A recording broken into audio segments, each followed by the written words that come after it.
The flag slipped from Flora Abbott's needle at 10:30 in the morning, the 34th star catching the sunlight that poured through her workshop window. And she held it up with hands that trembled not from exhaustion, but from the strange, fierce joy of giving something beautiful to a town that had never once turned her away. Silverton sat high in the San Juan Mountains of Colorado, a mining town that had exploded from tent camp to proper civilization in less than a decade. And Flora had arrived 3 years earlier with nothing but her mother's sewing basket and enough skill to keep herself fed. The town council had approached her 2 months back, asking if she might stitch a flag for the new town hall, something grand to hang above the entrance, and when they had begun discussing payment, she had waved them off with a smile. Silverton had given her work when she'd been a stranger, had welcomed her into the Methodist church without a single cold shoulder, had sent the doctor to her boarding room that first winter when influenza nearly claimed her, and had never once made her feel small for being a woman alone. This flag was her thank you, her way of saying that kindness was a currency she intended to repay. She folded the banner carefully, the blue canton crisp against the stripes, and wrapped it in muslin before stepping out into the September morning. The air bit cold at this elevation, 10,000 feet above the sea, and the aspens on the mountainsides had begun their golden turn. Blair Street bustled with ore wagons and men heading toward the mines, their boots striking the boardwalk in rhythms that spoke of purpose and hurry. Flora walked past the Teller House, past the Grand Imperial Hotel where the Silver Barons took their whiskey, past the blacksmith shop where sparks flew like tiny stars, until she reached the town hall at the corner of Green and 12th. Mayor Crenshaw met her at the door, his mustache waxed to impressive points, his waistcoat straining across a belly that spoke of too many civic dinners. "Miss Abbott, right on time as always. Let me see it, let me see it." She unwrapped the flag and the mayor's eyes went wide. "Magnificent," he breathed. "The stitching, the colors, it's finer than anything I've seen outside of Denver. Now let's settle accounts." "There are no accounts to settle," Flora said, and she meant it. "This is my gift to Silverton." The mayor blinked. "Surely you'll accept something." "The materials alone were purchased with money I earned from other commissions," Flora interrupted gently. "Please, Mayor Crenshaw, let me do this." He studied her for a long moment, then nodded slowly. "The town is grateful, Miss Abbott, more grateful than words can say." She left the flag in his hands and walked back toward her workshop, feeling lighter somehow, as though she had set down a burden she hadn't known she was carrying. The morning stretched ahead of her, full of other projects waiting, hems to finish and buttons to replace, and a wedding dress for Martha Simmons that needed its final fitting. Flora's life was made of thread and cloth, of taking flat fabric and shaping it into things people needed, and she had never once regretted the path that had led her here. What she did not see, as she turned the corner onto Green Street, was the man who had been watching from the shadows of the freight office across from the town hall. Wyatt Dalton stood 6'2" in his stockinged feet, broader across the shoulders than most men were tall, with hands that could gentle a spooked mule or break a man's jaw with equal ease.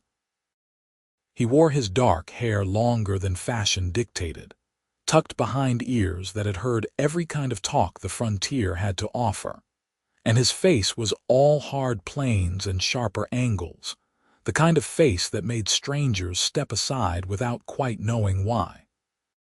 He ran freight from Silverton to Durango and back again, hauling everything from mining equipment to wedding china, and in 3 years of living in the same town as Flora Abbott, he had never spoken more than 5 words to her at a stretch, but he had noticed her.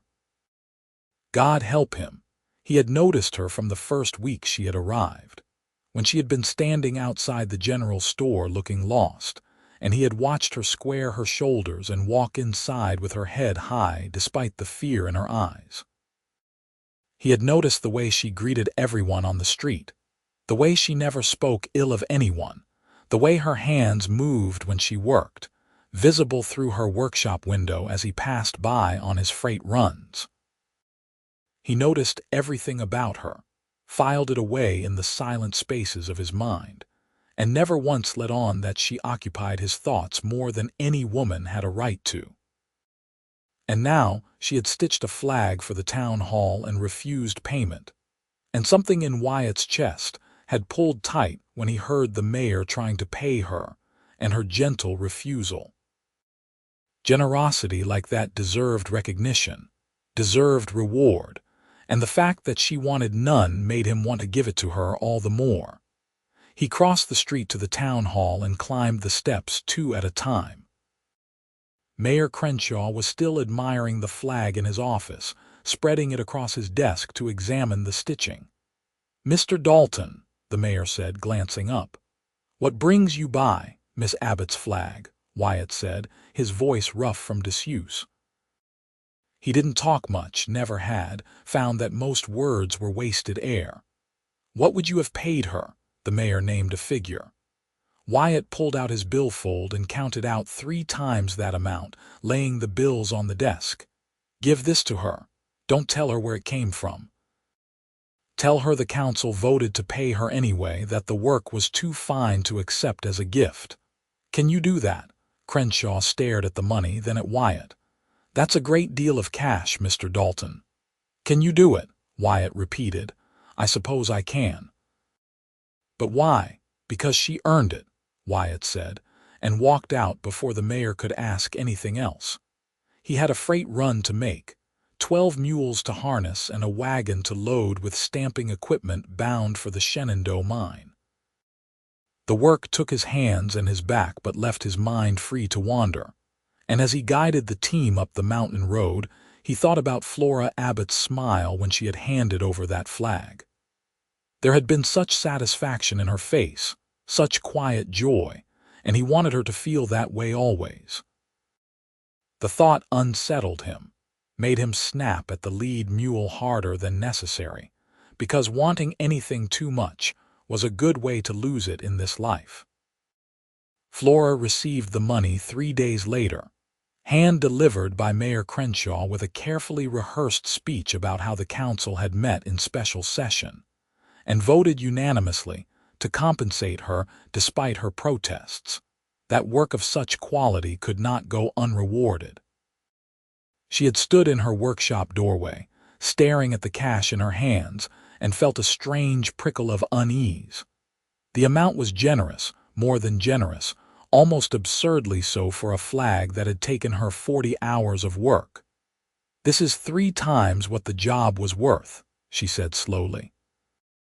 "The council felt it was appropriate," the mayor said, his eyes sliding away from hers just slightly. "Please accept it, Miss Abbott. You've done the town a great service." She thanked him because good manners required it, but after he left, she sat at her work table and spread the bills out in front of her, counting them twice to be sure. Something felt off, like a hem that didn't quite hang straight, and the feeling nagged at her through the rest of the day. She made discreet inquiries over the following week, asking Martha Simmons, whose husband sat on the council, whether there had truly been a special meeting. Martha looked puzzled and said she'd heard nothing about it, that her husband had been home every evening that week. Flora's unease deepened into curiosity, then into determination. She was not a woman who let mysteries sit unsolved, not when they concerned her directly. If the money had not come from the council, then where had it come from, and why had someone gone to such lengths to disguise the source? She began to pay attention to the town's rhythms in a new way, watching who came and went from the town hall, who spoke to the mayor in corners, who had the kind of money to throw away on anonymous generosity. Silverton was full of wealthy men, silver barons and mine owners who thought nothing of spending thousands on a single night's entertainment. but none of them had ever shown particular interest in her work. The flag still hung above the town hall entrance, snapping in the mountain wind, and every time Flora passed it, she felt that same prickle of unease. 3 weeks after receiving the money, she was at the general store buying thread when she overheard Mayor Crenshaw talking to the storekeeper. "Tell Dalton I appreciate his discretion," the mayor was saying. "Not many men would do what he did." Flora's hand stilled on the spool of blue thread she had been examining. Dalton. Wyatt Dalton, the freighter who moved through town like a force of nature, silent and self-contained. She knew him only by sight and reputation, knew that he was reliable and fair and harder than the granite that made up these mountains. She had never exchanged more than a passing greeting with him, and she could not for the life of her understand why he would have any interest in her flag. She abandoned her shopping and walked directly to the freight office on Blair Street. The office was little more than a shed with a desk and a stove, the walls covered with schedules and maps, and Wyatt Dalton sat behind the desk, working through a stack of invoices, with a concentration that might have been aimed at decoding ancient scripture. He looked up when Flora entered, and for just a moment something flickered in his dark eyes before his face went smooth and unreadable. "Miss Abbott," he said, his voice like gravel underfoot. "Mr. Dalton." She closed the door behind her and crossed her arms. "I heard something interesting at the general store just now." He waited, his pen still in his hand, his body utterly still in a way that reminded her of a mountain cat she had once seen, poised between one breath and the next. "The money for the flag," Flora said. "It came from you, didn't it?" Wyatt set down his pen with careful precision. "Don't know what you mean." "I think you do." She stepped closer to the desk. "The mayor thanked you for your discretion. There was no special council meeting. You paid me through the mayor and told him to hide where the money came from. Why?" He looked at her for a long moment, and she saw the war happening behind his eyes, the debate about whether to deny or deflect or simply tell the truth. Finally, he said, "Because you deserve to be paid." "I didn't want payment. I know." "Then why?" "Because generosity shouldn't cost a person," Wyatt said, and there was heat in his voice now, a rough edge that spoke of feelings held too long in check. "You gave something to this town, something beautiful, and you asked for nothing in return. That kind of giving is rare and it should be honored, so I honored it. That's all." Flora stared at him, her mind racing. She had expected many answers, but not this fierce protection of her right to be rewarded even when she had not sought reward. "You don't even know me." "I know enough," he said, and his eyes held hers with an intensity that made her breath catch. "I know you greet everyone on the street, even the miners who come down from the hills filthy and drunk. I know you stayed up 3 nights straight to finish a dress for Sarah Chen's wedding when her mother's hands got too arthritic to sew. I know you keep honeycomb candy in your pocket to give to the children who hang around your workshop. I know you deserve better than this town gives you, and if I could make that right in some small way, I was going to do it." The workshop seemed to have grown very small, or perhaps Flora had simply become more aware of the space between them, the bare 6 feet of rough plank floor that separated his desk from where she stood. "You've been watching me," she said, and it was not quite a question. "Yes," Wyatt said, offering no excuse or apology, just the bare truth. Something inside Flora shifted, like tectonic plates finding a new alignment.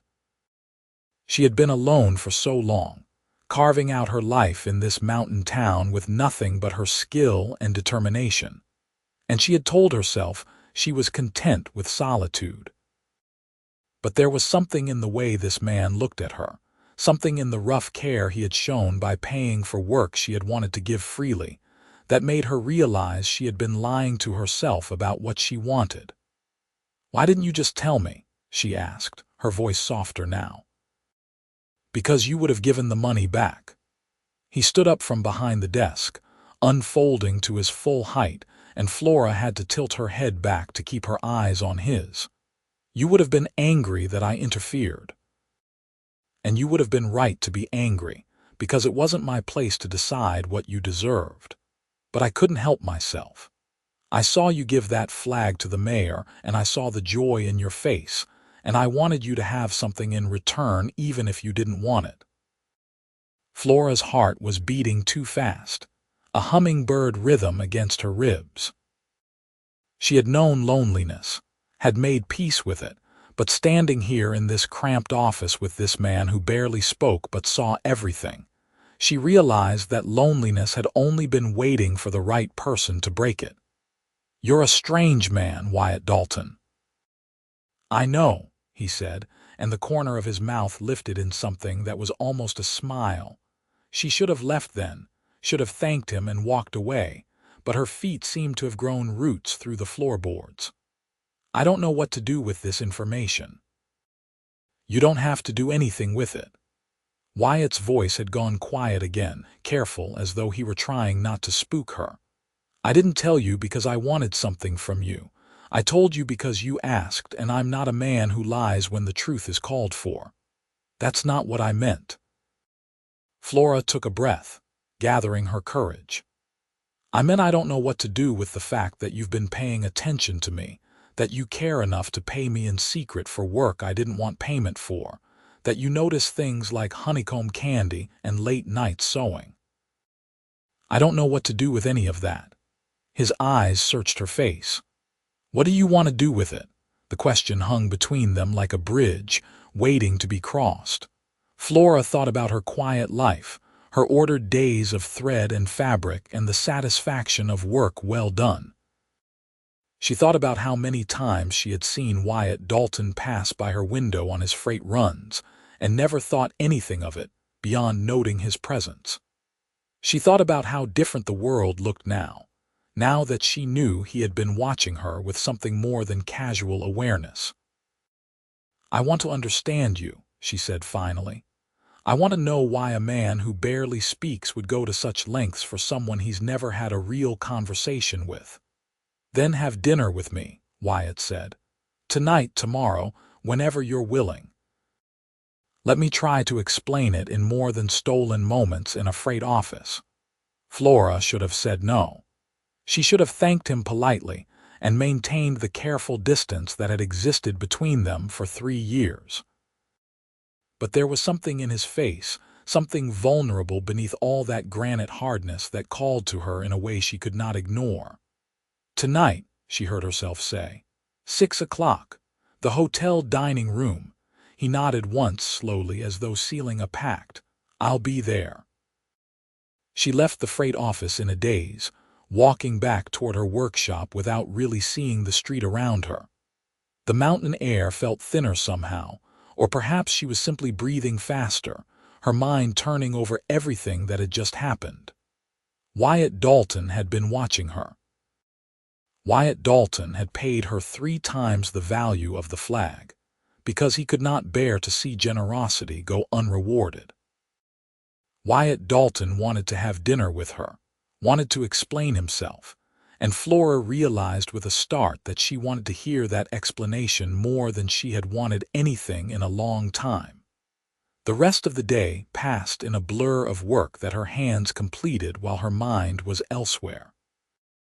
She finished the hem on Martha Simmons' second-best dress, mended a torn shirt for the livery stable owner, and started cutting fabric for a set of curtains Mrs. Peterson had commissioned. But through it all, she kept thinking about the way Wyatt had looked at her, the way his voice had gone rough when he said she deserved better than what the town gave her, the way he had offered her the truth when a lie would have been easier. At 5:30, she closed her workshop and went upstairs to her rooms above the dress shop where she rented space. She changed into her best dress, a deep green wool that brought out the color of her eyes, and pinned her dark hair up in a way that was both practical and pretty. Her hands shook slightly as she fastened the buttons, and she had to laugh at herself for being nervous about dinner with a man who hauled freight for a living. But it wasn't the dinner that made her nervous, she realized. It was the possibility of what might come after, the chance that her carefully ordered life was about to become complicated in ways she could not yet predict. The hotel dining room was half full when she arrived, miners and merchants taking their evening meals, the air thick with the smell of roasted meat and fresh bread. Wyatt sat at a corner table, looking profoundly uncomfortable in a clean shirt and vest, his hair slicked back with water. He stood when he saw her, and Flora felt a flutter in her chest at the simple courtesy, the way he held her chair and made sure she was settled before taking his own seat. "You clean up well," she said, and immediately regretted the lightness in her tone when his expression went wary. But then he smiled, a real smile that transformed his whole face, and said, "You're kind to lie." "I'm not lying." And she wasn't. Cleaned up and sitting across from her in the lamplight, Wyatt Dalton was handsome in a rough carved way, all strong bones and steady eyes. "You look like you'd rather be anywhere else, though." "Rather be hauling freight in a thunderstorm," he admitted. "But this matters more." They ordered food, and while they waited for it to arrive, an awkward silence stretched between them. Flora realized that she had no idea how to talk to this man, no frame of reference for the kind of conversation they needed to have. So she did what she always did when faced with uncertainty. She asked direct questions. "How long have you been in Silverton?" 3 years, near enough." "Came up from Durango when the silver boom started. Saw there was money to be made hauling goods between the towns." "You like it?" He considered the question with the seriousness he seemed to bring to everything. "Like it well enough. The work's honest, the pay's fair, and the mountains are something to look at." But nothing. It's a good life." Flora leaned forward slightly. "There's always a but, Mr. Dalton. What's yours?" He met her eyes, and she saw that flicker of vulnerability again, that crack in the granite. "It's a lonely life," he said quietly. "I chose it and I don't regret it, but that doesn't make it less lonely." The admission hung between them, raw and honest. Flora felt her heart squeeze. "I understand that," she said, "more than you might think." "Do you?" There was genuine curiosity in his voice. "You're part of this town in a way I'll never be. You know everyone knows you. How could you be lonely?"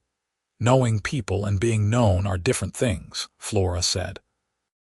"I have friends here, good friends, but there's a difference between friendly neighbors and someone who truly sees you. Someone who notices what you do when no one's supposed to be watching." The food arrived then. Thick steaks and potatoes and greens cooked with bacon, and they ate in a silence that felt more comfortable than the previous one. Flora watched Wyatt from beneath her lashes, studying the way he moved, the economy of his gestures, the way he seemed to take up more space than his physical form should allow. He was not a man who wasted motion or words, and there was something restful about that, something that made her feel like she could breathe more deeply. "Tell me about the flag," he said when they were halfway through the meal. "Why did you make it for free?" Flora set down her fork and thought about how to explain it. "When I came to Silverton, I was alone and scared and completely out of my depth. I'd grown up in Kansas City, worked in a dress shop there, and I thought I knew what the world was like. Then my mother died and there was nothing holding me to that city anymore. So I got on a train and came west because that's what people do when they need to start over. But I didn't know anything about mining towns or mountain living or how to survive at 10,000 feet. The first week I was here, I ran out of money for my boarding room. Mrs. Halloway, who runs the place where I still live, let me stay anyway and said I could work it off doing mending. The minister's wife brought me to church and introduced me to everyone. Sarah Chen's mother taught me how to dress for the cold. A dozen small kindnesses from people who had no reason to care about one more woman passing through. She picked up her water glass and looked at the liquid inside, clear and cold. So when the mayor asked me to make the flag, I saw a chance to give something back, not to any one person but to the town itself. Does that make sense? Perfect sense, Wyatt said, and the way he looked at her made Flora feel like she was something precious, something worth protecting. Your turn, she said. Tell me why you paid me. The real reason, not just that you thought I deserved it.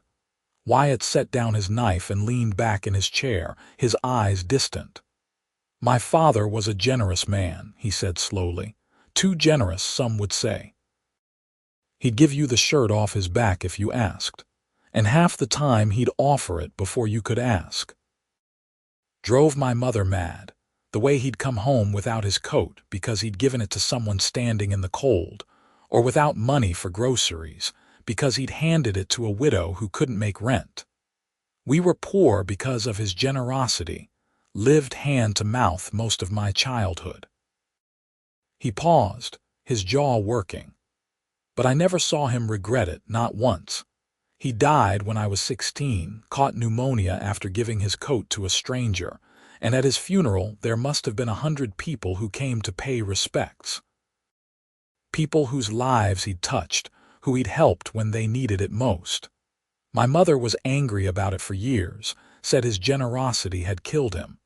But I learned something else from watching him. I learned that giving matters, that it changes both the giver and the receiver, and that the world needs more people willing to give without counting the cost. Flora felt tears prick her eyes. So you paid me because of your father. I paid you because you reminded me of him, Wyatt said. Because I saw that same spirit in you, that same willingness to give freely, and I wanted to honor it the way no one honored him. He died poor because he gave everything away, and I have money because I don't give enough. Paying you felt like balancing a scale that's been tilted my whole life. She reached across the table without thinking and put her hand over his. His skin was warm and calloused, the hand of a man who worked with his body, and she felt him stiffen in surprise before his fingers curled around hers. Your father sounds like he was a good man. The best man I ever knew, Wyatt said. Even if I spent my whole childhood wishing he'd be a little less good and a little more practical. They finished their meal with her hand still in his, talking more easily now that the initial awkwardness had passed. Wyatt told her about his freight routes, the dangers of mountain roads in winter, the tricks he'd learned for keeping mules moving when they decided to be stubborn. Flora told him about the intricacies of dressmaking, the satisfaction of seeing someone wear something she had created, the meditative quality of stitching when the work was going well. They discovered they had both lost their mothers young, both known hunger, both chosen Silverton as a place to start fresh. When the meal was finished and they stepped out into the September night, the air was sharp with coming frost, and the sky blazed with more stars than seemed possible. Wyatt walked Flora back to her boarding house, their footsteps echoing on the wooden boardwalk, and when they reached her door he stopped and looked down at her with an expression she could not quite read. Thank you for dinner, Flora said, and for the conversation. I feel like I understand you better now. Do you? The question was gentle, curious. I understand that you're trying to be a different kind of man than your father was, but you're more like him than you think. You're just quieter about your generosity. She smiled up at him. I like that about you. Something in his face softened. Can I see you again, not just passing on the street, but actually see you? Flora's heart beat faster. I'd like that. When do you leave for your next freight run? Day after tomorrow. I'll be gone 3 days, maybe 4 if the weather turns. Then come to my workshop when you get back, she said. I'll make tea and we can talk without the whole hotel watching us. He nodded, and for a moment she thought he might kiss her, saw the intent forming in his eyes. but instead he lifted her hand to his lips and pressed a kiss to her knuckles, a gesture so old-fashioned and courtly that it made her breath catch. "Good night, Flora Abbott. Good night, Wyatt Dalton." She watched him walk away into the darkness, his long coat swirling around his boots, and felt like she was standing on the edge of something vast and terrifying and wonderful. Then she went inside and climbed the stairs to her room, and lay awake for hours thinking about rough hands and careful generosity, and the way a man's voice could make you feel like you were the only person in the world worth listening to. Wyatt's freight run took 4 days because a rock slide blocked the road to Durango, and he had to detour through Animas Forks, adding a day to each direction. By the time he got back to Silverton, his mules were footsore and he was exhausted. But the first thing he did after stabling the animals was clean himself up and head to Flora's workshop. It was late afternoon, the sun already dropping behind the peaks to the west, and through her window he could see her bent over her work table, her hands moving with practiced efficiency. He knocked on the door and she looked up, her face breaking into a smile that made the 4 days of hard travel worthwhile. "You're back," she said, opening the door wide. "I was starting to worry." "Rockslide," he said by way of explanation. "Road's clear now, but it cost me time." She poured tea from a pot she kept warm on the stove, and they sat in the 2 chairs by her window, watching the town settle into evening. Wyatt found himself telling her about the detour, about the way Animas Forks sat even higher than Silverton, a collection of buildings clinging to the mountainside like barnacles. Flora told him about a commission she had finished, curtains for the new schoolhouse, and how the teacher had cried when she saw them, because they made the classroom feel like a real room instead of a mining camp shed. They talked until the light faded and Flora had to light lamps, and then they talked some more, their voices low in the gathering dark. Wyatt learned that Flora loved thunderstorms and hated spiders, that she had wanted to be a painter before practicality steered her toward sewing, that she secretly wrote poetry but never showed it to anyone. Flora learned that Wyatt could play the harmonica, that he had a scar on his left shoulder from a mule kick, that he read voraciously whatever books he could get his hands on, and that he had once wanted to be a teacher before his father died and he'd had to find work instead.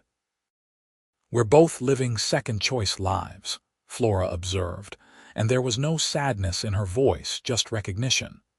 "Maybe," Wyatt said, "or maybe we're living the lives we needed to live to become the people we needed to be." She looked at him with something like wonder in her eyes. "You're a philosopher, Wyatt Dalton. Just a man who thinks too much on long drives." This became their pattern. Wyatt would return from a freight run and come to Flora's workshop, and they would talk while she worked or while the evening deepened around them. Sometimes they walked through town together, and Silverton began to notice, began to talk, but neither of them cared much about gossip. Flora felt herself softening toward him in ways that both delighted and frightened her, found herself watching for his return, found herself thinking about him at odd moments throughout the day. She was falling in love. She realized one morning in early October while hemming a skirt. The recognition came quietly, without drama, like noticing the aspens had finished their turn and dropped their leaves. She was falling in love with a man who barely spoke, who hauled freight through mountain passes, who had paid her for work she'd given freely because his dead father had taught him the value of generosity. The knowledge sat in her chest like a warm stone, solid and reassuring. Wyatt realized it too, though his realization came harder, fought against years of solitude and self-reliance. He was standing in the freight yard one afternoon, checking harnesses, when he understood that he would do anything for Flora Abbott, would give up the work he loved if she asked, would stay in Silverton forever if it meant being near her.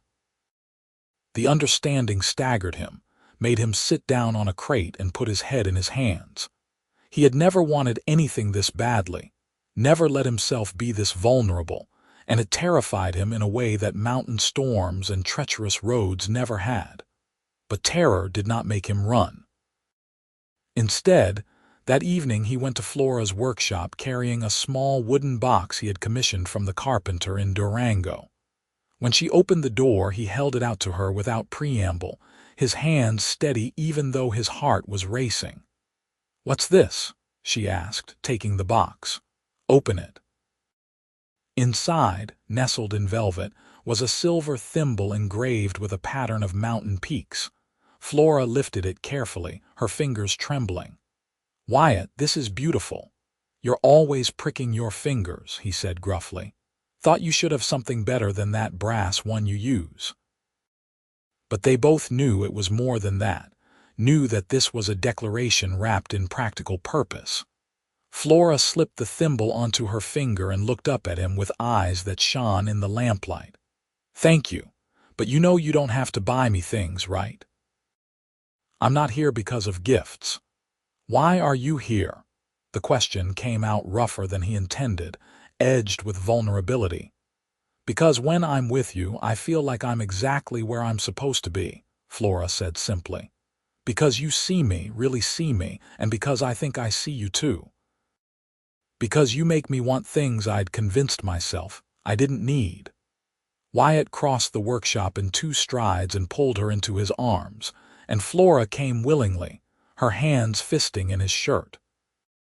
He held her like she was something precious, something that might break if he wasn't careful, and she could feel his heart hammering against her cheek. "I'm not good at this," he said into her hair. "Not good at talking about feelings or being what people need, but I need you, Flora. I've needed you since the first time I saw you, and I'm tired of pretending I don't." She pulled back just enough to look up at him. "Then stop pretending. Be with me properly. Court me the way people do when they're serious about each other. Is that what you want?" His hands framed her face, rough palms against her smooth cheeks. "To be courted by a freight hauler who'll be gone half the time." "I want to be courted by you," Flora said. "The freight hauling comes with the package." He kissed her then, and it was everything she had imagined and nothing like it at the same time. His lips were surprisingly soft, his hands gentle despite their size, and he kissed her like he had all the time in the world to learn the shape of her mouth. Flora melted into him, rising on her toes to get closer, her arms going around his neck. When they finally broke apart, they were both breathing hard, and Wyatt rested his forehead against hers. "I'm going to marry you," he said. "Fair warning." Flora laughed, giddy with happiness. "Is that a proposal or a statement of intent?" "Both, neither, I don't know." He kissed her again, quick and hard. "Just know that I'm in this for the long road, not just the easy miles." "Good," Flora said, "because I don't do anything the easy way."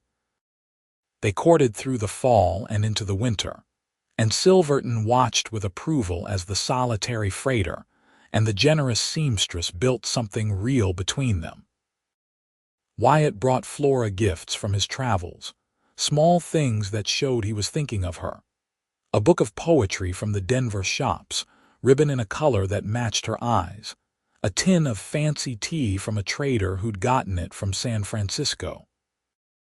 Flora made him shirts that fit properly, mended his work clothes with tiny, perfect stitches, and sent him off on his runs with packets of food wrapped in cloth napkins she'd embroidered with his initials.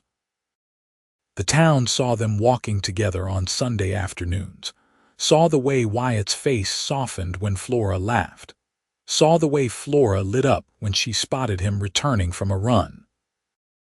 The romance was obvious and sweet, and more than one person remarked that it was about time both of them found someone who appreciated them properly. December brought heavy snow, the kind that closed roads and trapped the town in white silence. Wyatt was stuck in Silverton for 2 weeks, unable to make his runs, and he spent every possible moment with Flora. They played cards in her workshop while the wind howled outside, read books by her stove, and talked about futures that had started to intertwine in their minds. On Christmas Eve, Wyatt took her to the church service and sat beside her in the pew, his hand warm in hers, and Flora felt a contentment so profound it was almost painful. After the service, he walked her home through snow that squeaked under their boots, the stars brilliant overhead. At her door, he stopped and pulled a small box from his coat pocket, and Flora's breath caught when she realized what was happening. "I'm not good with words," Wyatt said, his voice rough with cold and emotion. "Never have been. But I know what I want, and I want you. Want to wake up next to you every morning, want to come home to you every time I finish a run, want to build a life with you in this town we both chose. Will you marry me, Flora Abbott?" He opened the box, and inside was a gold band set with a small diamond. Nothing fancy, but clearly chosen with care. Flora felt tears freeze on her cheeks as she nodded, unable to speak past the lump in her throat. Wyatt slipped the ring onto her finger and kissed her there in the snow, and it felt like a promise, like the sealing of something that had been building since the moment he'd paid her in secret for a flag she'd stitched for free. They were married in February, a small ceremony at the Methodist church with half the town in attendance. Flora wore a dress she'd made herself, cream-colored wool with lace at the collar and cuffs, and Wyatt wore a new suit that the tailor had sworn up and down made him look almost civilized. Mayor Crenshaw gave a speech about how the town was honored to witness the union of two of its finest citizens, and more than one person wiped away tears when Wyatt and Flora exchanged their vows. The Reverend pronounced them man and wife, and when Wyatt kissed his bride, the church erupted in cheers. They walked out into the February sunshine arm in arm, and someone had decorated Wyatt's freight wagon with ribbons and tin cans that clattered as he drove Flora to the house he'd bought for them on the edge of town. A tidy two-story with a view of the mountains and enough room for Flora to have a proper workshop. Their first year of marriage was an education in compromise and communication. Wyatt was gone for days at a time on his freight runs, and Flora had to learn to manage her worry, to trust that he knew these roads and would come back to her safely.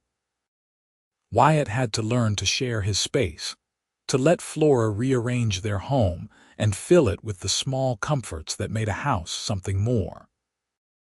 They had arguments about money and time, and whose turn it was to split firewood.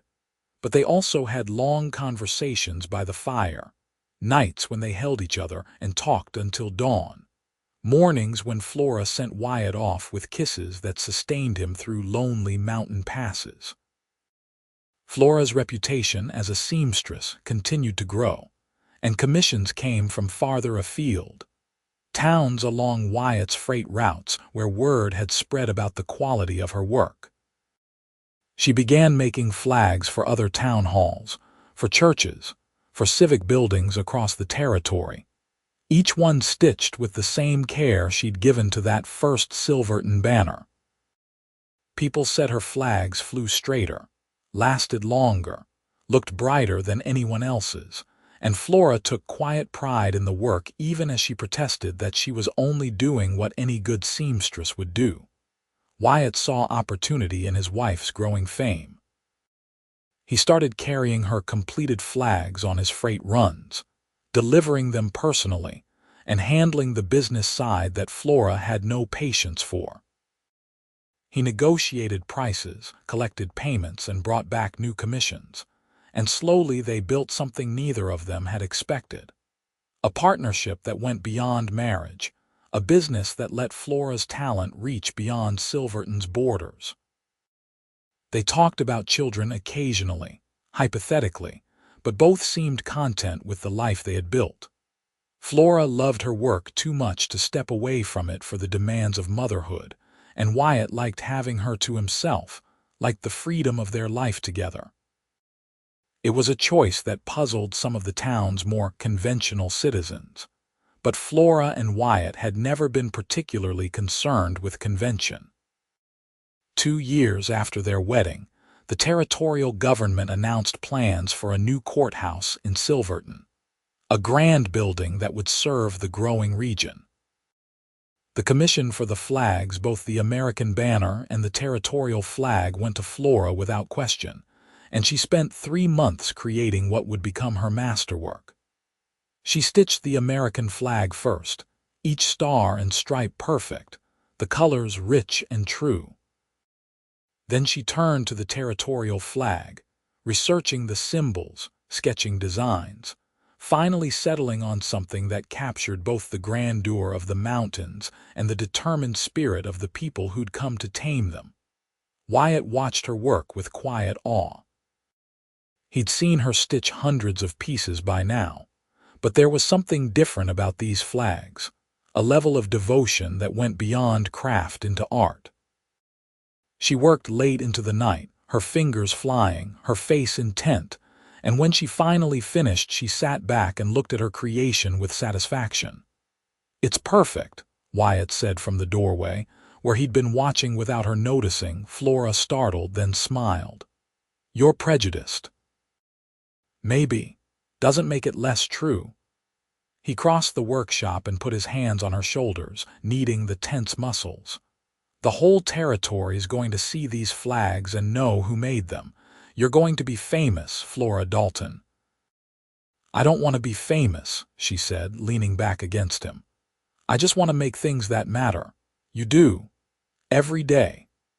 The courthouse dedication was set for June, a warm day when the high country had finally shaken off winter's grip and the wildflowers blazed across the meadows.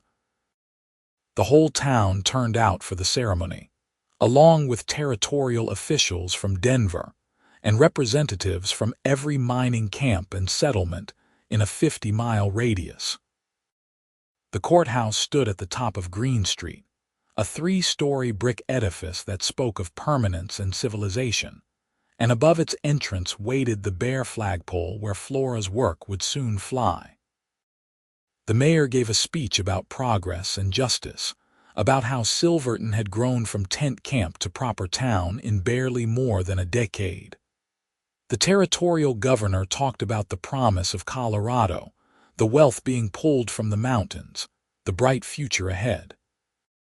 Flora stood in the crowd with Wyatt's hand firmly in hers, barely hearing the speeches, her attention fixed on the wrapped flags waiting to be revealed. When the moment finally came, the mayor called Flora forward. She climbed the courthouse steps with Wyatt at her side, and together they helped unfurl the flags and raise them up the pole. The American banner went up first, and when the wind caught it and spread it wide, a cheer went up from the crowd. Then came the territorial flag, and Flora felt her throat tighten as her design climbed into the sky, the sun striking the colors she'd chosen with such care. The crowd cheered again, longer and louder, and Flora found herself blinking back tears. Wyatt's arm came around her waist, pulling her close, and she leaned into him as the mayor began another speech, this one about Flora herself.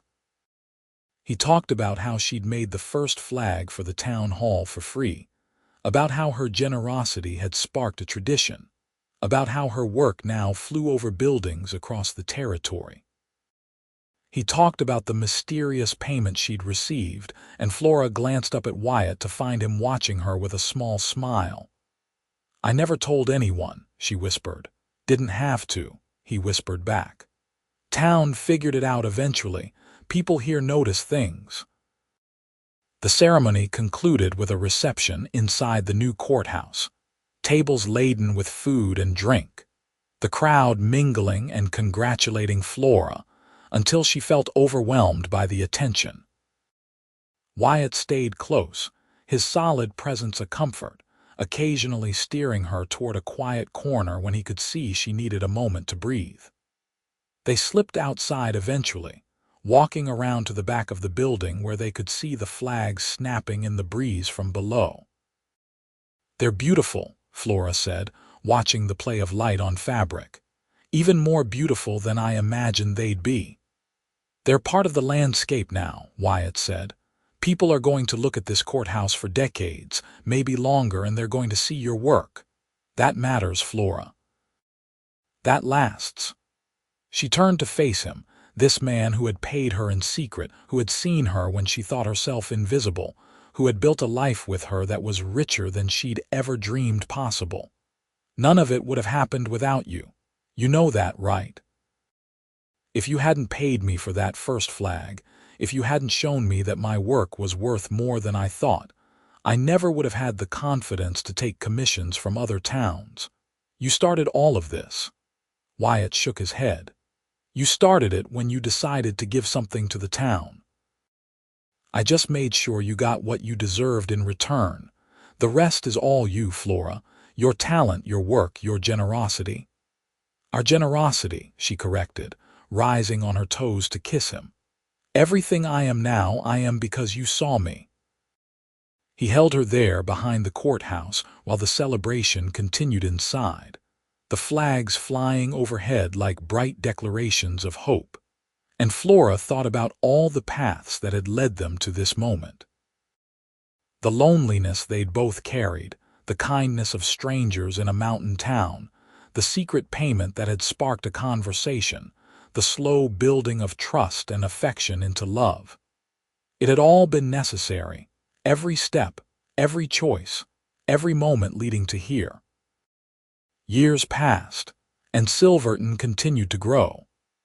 The silver boom lasted longer than anyone expected, and the town transformed from rough mining camp to proper city, with paved streets and electric lights and all the trappings of civilization.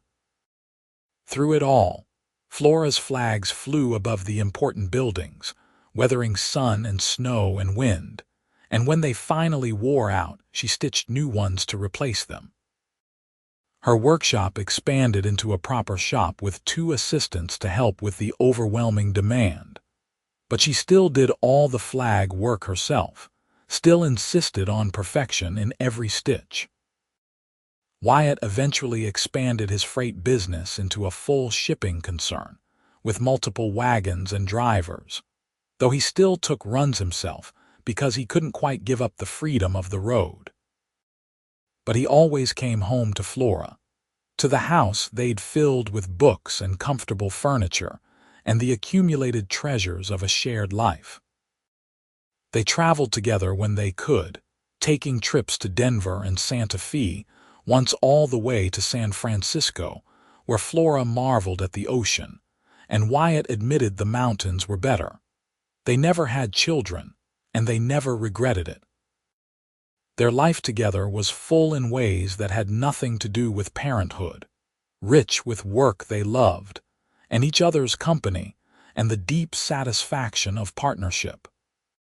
Flora's friends occasionally expressed sympathy about her childlessness, assuming it was not by choice, but she always corrected them gently. This was the life she wanted, the life she and Wyatt had deliberately built, and it was enough. More than enough. On their 10th anniversary, Wyatt closed the freight office for the day and took Flora up into the mountains, to a meadow he'd discovered years before where the wildflowers grew so thick you couldn't see the ground. They spread a blanket and ate the lunch she'd packed and lay in the sun watching clouds drift past the peaks. I never asked you if you're happy, Wyatt said, his fingers laced with hers. Really happy, not just content. Flora turned her head to look at him. I'm happier than I ever imagined being. Why do you ask? Because I want to make sure you don't regret anything. Marrying me, staying here, not having children. I want to make sure this life is what you want. She rolled onto her side to face him fully. Wyatt Dalton, I have never regretted a single moment with you. This life is exactly what I want. You are exactly what I want. I thought I knew what happiness was before I met you, but I was wrong. Happiness is this, right here, you and me and the work we do and the choices we've made together. He pulled her close and kissed her forehead, her cheeks, finally her lips. I love you, Flora, more than I have words for. I know, she said, smiling against his mouth. "You show me every day in 1,000 ways. That's better than words anyway." They made love there in the meadow, surrounded by wildflowers and mountain silence, and it felt like a renewal of vows, a reminder of why they'd chosen each other in the first place.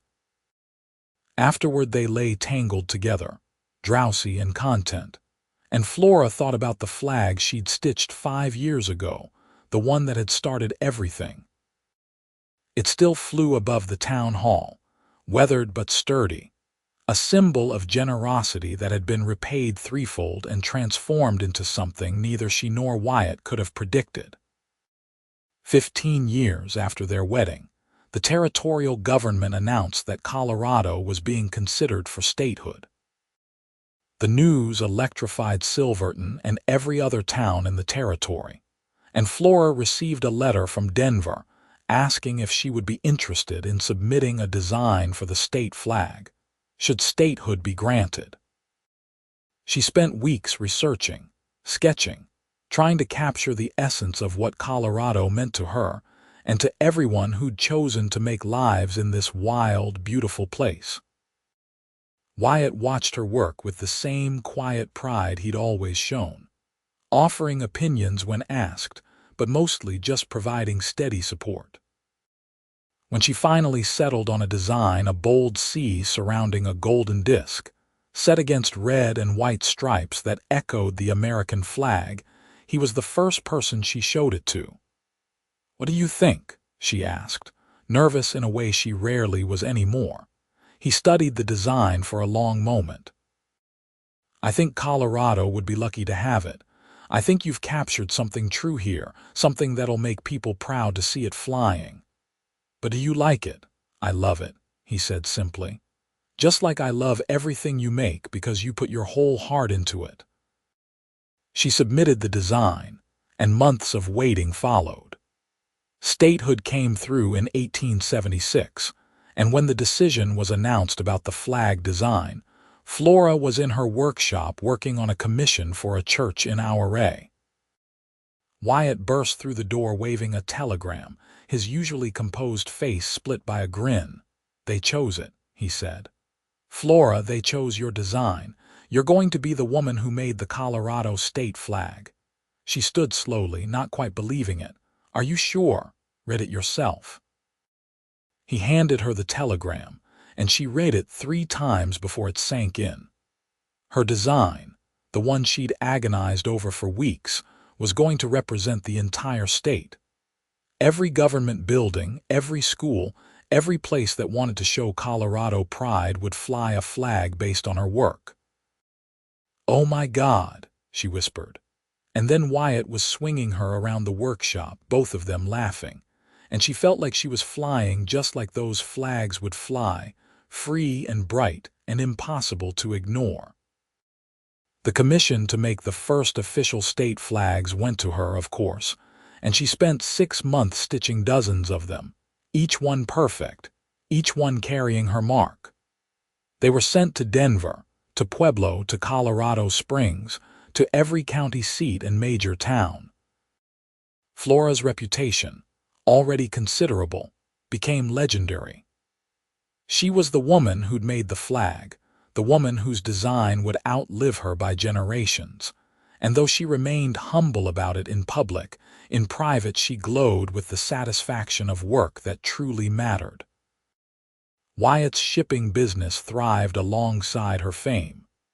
He secured contracts to transport the flags Flora made, to deliver them across the growing state, and the business that had started with secret payment for a single banner had grown into something substantial. They were successful by any measure, respected in their community, comfortable in their life, and deeply, unshakably in love. On their 20th anniversary, Silverton threw them a party at the courthouse where Flora's first commissioned flag still flew.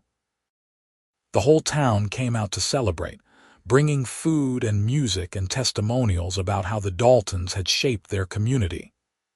The mayor made a speech about generosity and how it rippled outward, touching lives in unexpected ways. He talked about the flag Flora had stitched for free, the mysterious payment that had followed, the romance that had bloomed from that act of secret kindness. 20 years ago, the mayor said, raising his glass, a seamstress gave our town a gift, and a freighter made sure she was rewarded for it. From that simple act came a love story that has enriched all our lives, and a business partnership that has made Colorado more beautiful. To Wyatt and Flora Dalton, who prove every day that generosity and love are the real wealth of any community. The crowd cheered and drank, and Flora felt Wyatt's hand find hers under the table. She looked up at him, this man who'd watched her from the shadows, who'd paid her in secret, who'd fought his own nature to tell her how he felt. And she saw the same love in his eyes that she'd seen on their wedding day. It hadn't faded or dimmed with time, had only deepened, become more essential, more woven into the fabric of who they were. Later, as the party wound down and people began drifting home, Flora and Wyatt stood beneath the flags that had started it all. The American banner and the first Silverton flag she'd made still flew there, repaired and reinforced over the years, but essentially the same pieces she'd stitched 2 decades earlier. "You ever think about how different life would be if you hadn't paid me?" Flora asked. "If you just let the mayor accept my gift and stayed silent." "All the time," Wyatt admitted. "But I couldn't do it. Couldn't stand by and watch you give something so valuable and get nothing in return. I didn't pay you hoping for anything, but I'm grateful every day that it led me to you." "It led us to each other," Flora corrected. "I could have taken the money and never questioned it. I could have let it stay a mystery. But something told me I needed to know, needed to understand. Maybe we were always meant to find each other, and the flag was just the excuse." "Maybe," Wyatt said, pulling her close.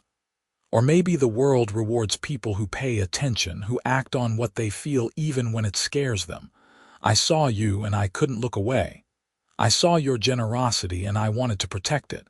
Everything else followed from that."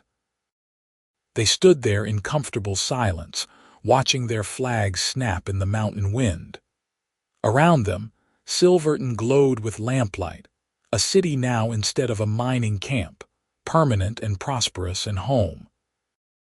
Above them, stars blazed in the thin air, the same stars that had watched them find each other, that had witnessed their courtship and marriage and all the years between. The years continued to pass, each one rich with work and love and the small moments that make up a life. Flora taught her assistants the craft of flag making, passing on the techniques she'd spent decades perfecting. Wyatt gradually turned more of the shipping business over to his managers, preferring to spend his time with Flora, taking long drives through the mountains they both loved. They traveled more, seeing parts of the country they'd only read about, but they always came back to Silverton, to the town that had given them both a home. When Colorado celebrated its 25th anniversary of statehood, there was a ceremony in Denver, and Flora was invited as the honored guest, the woman who designed the flag that now flew over every official building in the state. She and Wyatt made the trip together, and Flora stood on a platform in front of the state capitol, while the governor praised her vision and thanked her for creating such an enduring symbol. The crowd cheered when she was presented with a special citation, and Wyatt stood in the front row with tears in his eyes, proud beyond measure of his wife's accomplishment. That night in their Denver hotel room, Flora set the citation aside and crawled into bed next to Wyatt. "Thank you," she said, curling into his side. "For what? I didn't do anything today except stand and clap. For everything. For seeing me when I thought I was invisible. For paying me when I didn't want payment.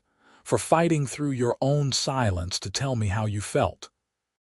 For building this life with me. For being exactly who you are." She kissed his jaw, his cheek, his lips. "Thank you for all of it." Wyatt held her close, his heart full.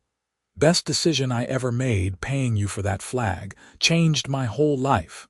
Changed both our lives, Flora said. For the better. They fell asleep tangled together, the way they had for more than 2 decades, and in the morning they took the train back to Silverton, back to the mountains and the work and the life they'd chosen together. The years grew heavier, as years do.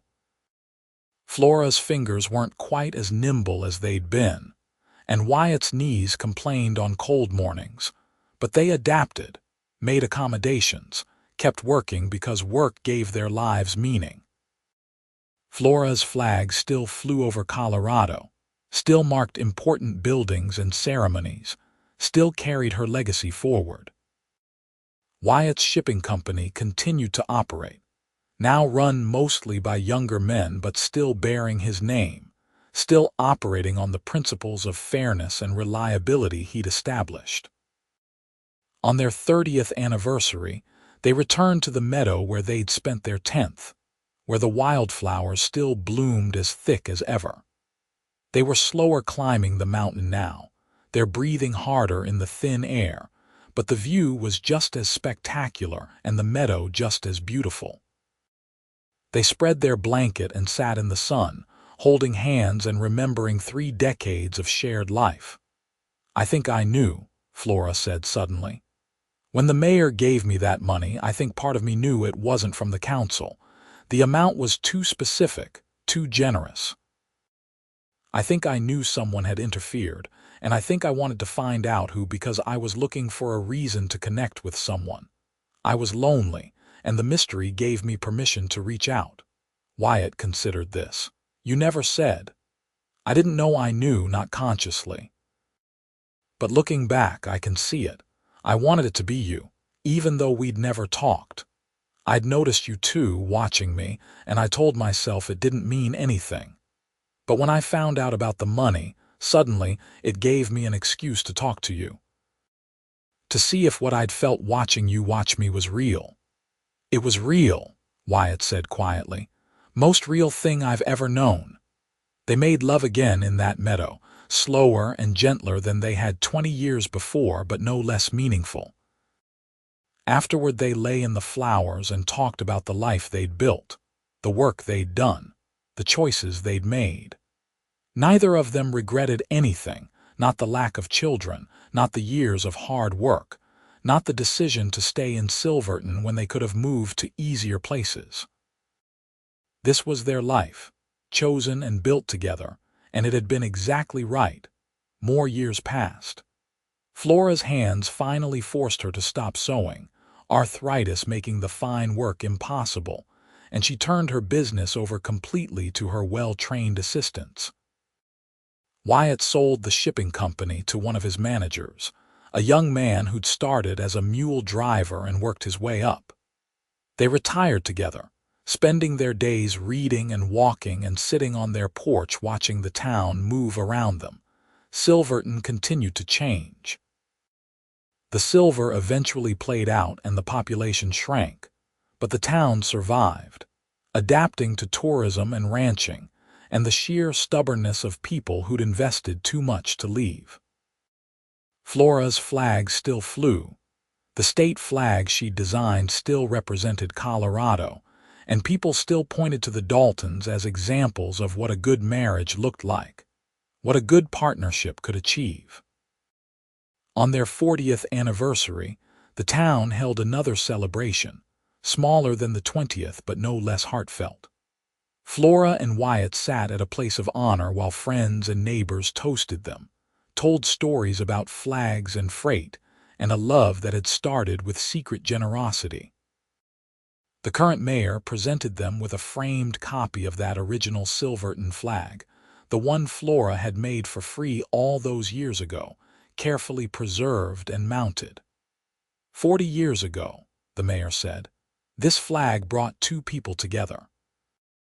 It reminds us that the greatest gifts are often the ones we give freely, and that generosity recognized and rewarded can change everything. To the Daltons, who have shown us how to live with purpose and love with intention. Flora gripped Wyatt's hand, tears streaming down her weathered cheeks. They'd built something that lasted, something that mattered, and it had all started with thread and cloth and the willingness to give without expecting return.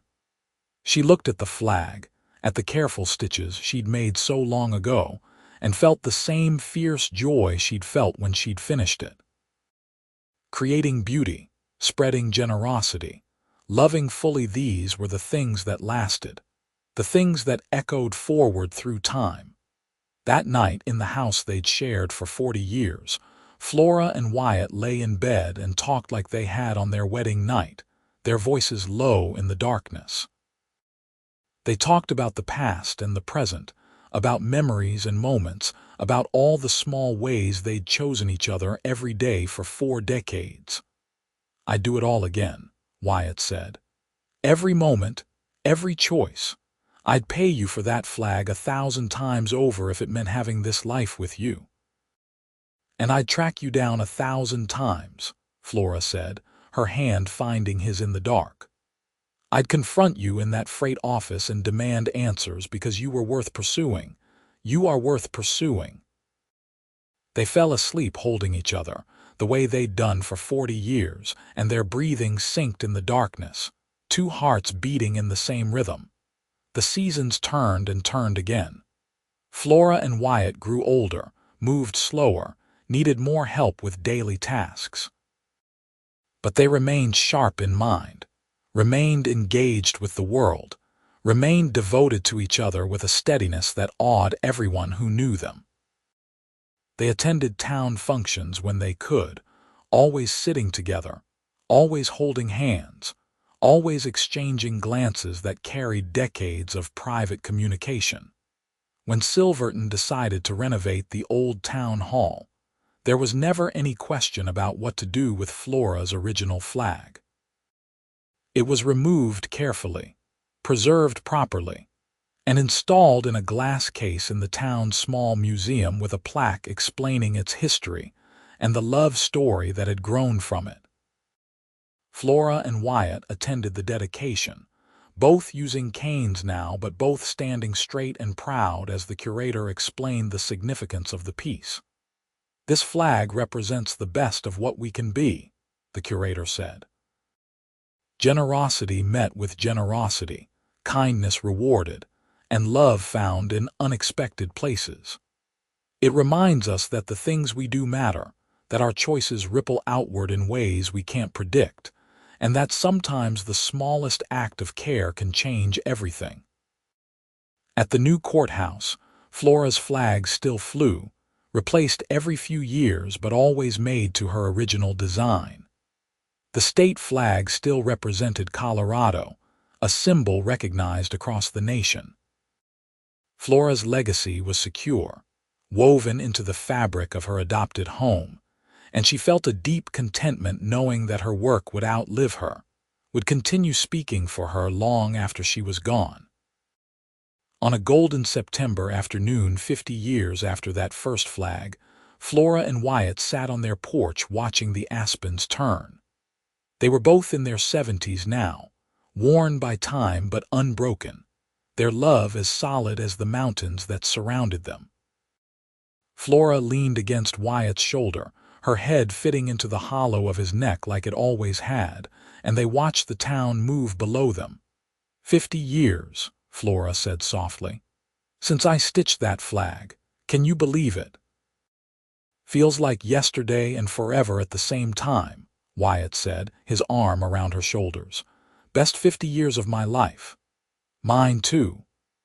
She tilted her head to look up at him, seeing the young freighter in his lined face, the shy man who'd paid her in secret visible beneath the confident elder. "I love you, Wyatt Dalton, now and always." "Now and always," he echoed and kissed her forehead.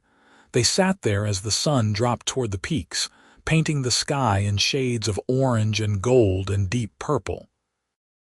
Around them, Silverton settled into evening, lights coming on in windows, people heading home from work, the rhythms of small-town life that had provided the foundation for their shared life. Above the courthouse, Flora's flags caught the last light and glowed like they were lit from within. Bright symbols of generosity and love, and all the ways two people could change each other's lives through simple acts of caring. The mountains stood eternal around them, witnesses to everything they'd built together, and as the stars began to emerge, Flora felt a perfect peace settle over her. This was what mattered in the end. Not fame or fortune or achievement, though she'd had her share of those. What mattered was this: the warmth of a beloved hand in hers, the shared satisfaction of a life well lived, the knowledge that they'd found each other against all odds and built something beautiful from thread and silence and secret generosity. The flags would fly long after they were gone, carrying their story forward into a future they'd never see. But here, now in this moment, they had everything that truly counted. They had each other and the work they'd done, and a love that had started with a flag stitched for free and a cowboy who couldn't bear to let kindness go unrewarded. And it was enough. It was more than enough. It was everything.